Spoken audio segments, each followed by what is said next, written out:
Sən də 7-24 güclü olmaqdan yorulmusan?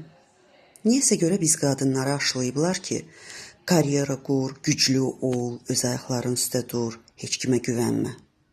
Amma qadınlarla bir araya gələndə adam başa düşür ki, bəzən qadına uğur yox, sadəcə nəfəs ala biləcəyi bir yer lazımdır. İstənilən qadın klublarında heç kim bir-biri ilə yarışmır və rol oynamır.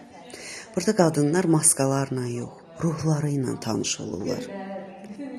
Her şeyi burada bıraktık, kapını bağlayarak. Biri sakitlik üçün gəlir, digər dəstək üçün. Amma nəticədə dostlar da tapırlar. İsti bir fincan çay, nəfəs məşqləri, yoga və insana yüngüllük verən söhbətlər. Bəzən doğru çevrə qadını illərlə yaşadığı tənhalıqdan daha çox dəyişir. Sən hər şeyi tək daşımağa məcbur deyilsən. Yumşaq olub eyni zamanda güclü qala bilərsən. Yavaşlaya və yenə də həyatının ən gözəl nöqtəsinə çata bilərsən. Bəlkə də elə indi öz qadınlarını tapmağın vaxtıdır.